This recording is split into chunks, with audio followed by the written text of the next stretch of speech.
Halo semuanya, selamat datang lagi di podcast ini. Di sini saya Goli dan ditemani oleh rekan saya Ferry. Di sini kita akan membahas peran Islam dalam membangun toleransi di masyarakat multikultural. Ya betul, di episode kali ini kita akan kupas lebih dalam tentang toleransi dan bagaimana Islam mendorong sikap toleran di masyarakat yang beragam ini. Untuk memulai episode kali ini, mungkin Mas Ferry bisa jelasin apa itu toleransi? Ya, secara umum, toleransi itu berarti menghargai perbedaan dan menerima keberagaman. Ini penting agar kita bisa hidup berdampingan dengan orang yang punya pandangan atau latar belakang yang berbeda. Toleransi juga sangat penting untuk menciptakan harmoni dan mencegah konflik. Mas Ferry, apa ada dalil yang mendukung tentang toleransi ini, Mas Ferry? Ya, ada Gol. Salah satunya di surat Al-Baqarah ayat 256 yang berbunyi, tidak ada paksaan dalam menganut agama. Ini menegaskan bahwa setiap orang bebas memilih keyakinannya. Selain itu juga dalam hadis yang diriwayatkan oleh Bukhari, Rasulullah Shallallahu Alaihi Wasallam bersabda, agama yang paling dicintai Allah adalah agama yang lurus dan toleran. Ini menunjukkan nih bahwa Islam ini sangat menekankan nilai toleransi.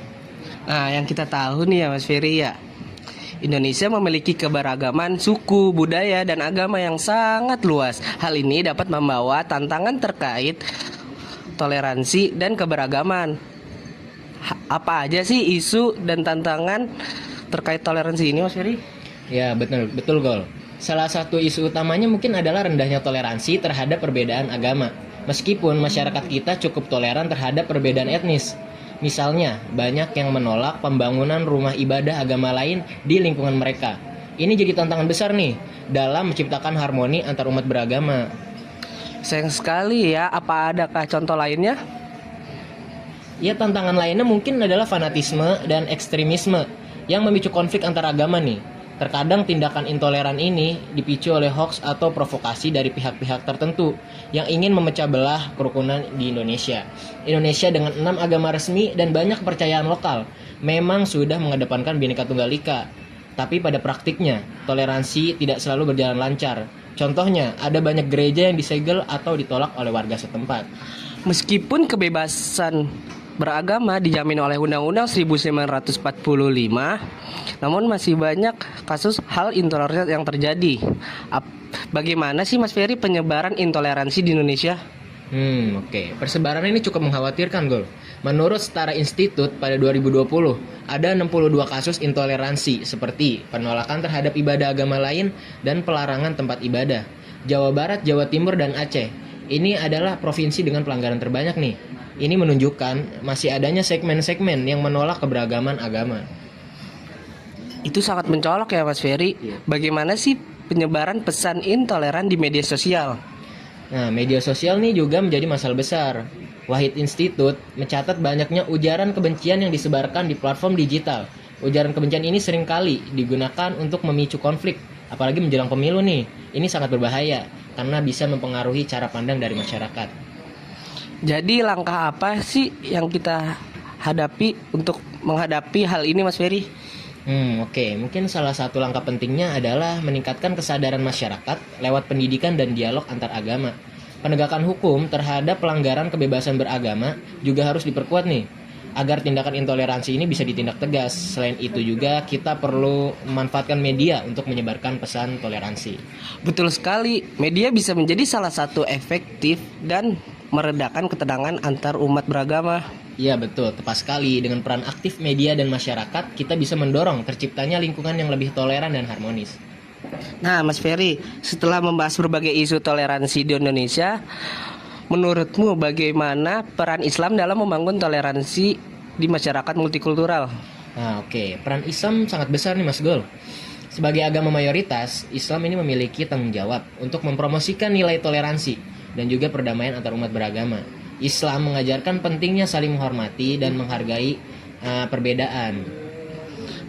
Mungkin Mas Ferry bisa bahas lebih lanjut bagaimana tentang ajaran Islam dalam membangun toleransi.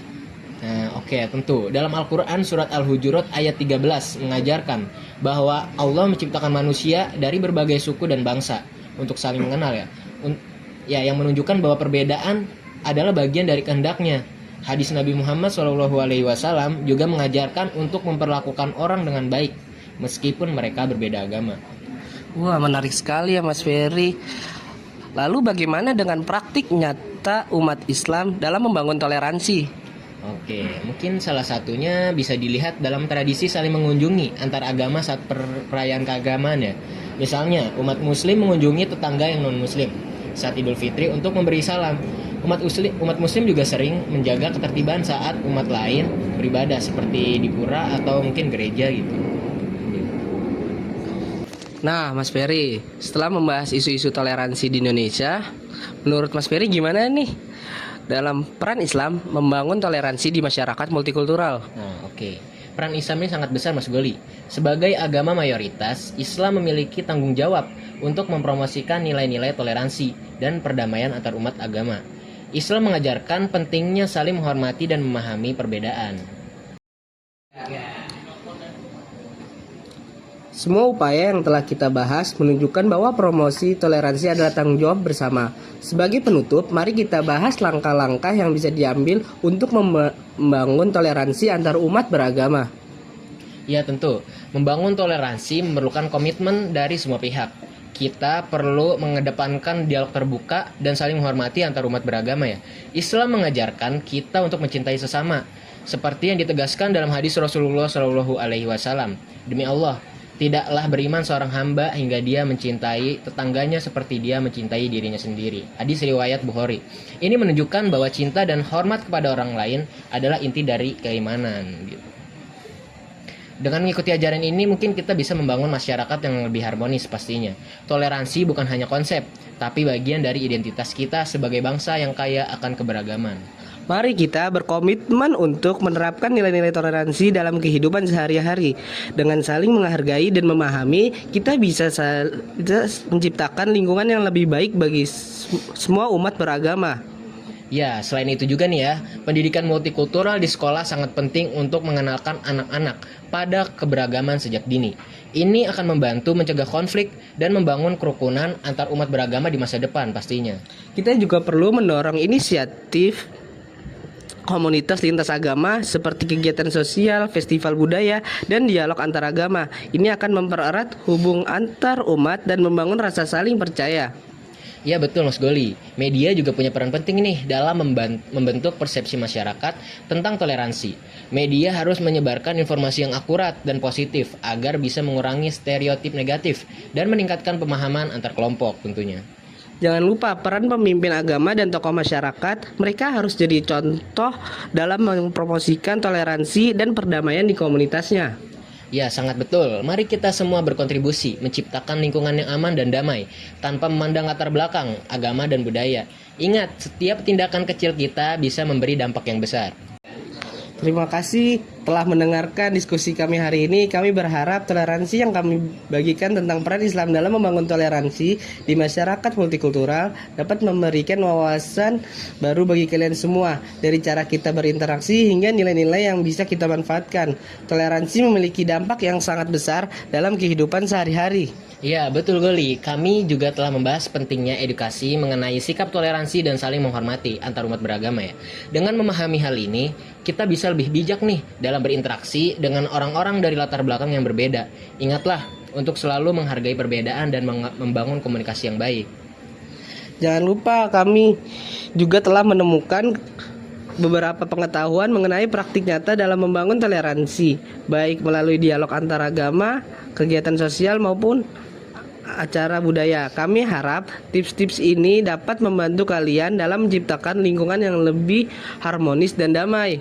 Ya, selain itu juga nih, penting juga untuk mendukung pendidikan multikultural di sekolah-sekolah agar generasi mendatang dapat memahami dan menghargai perbedaan sejak dini.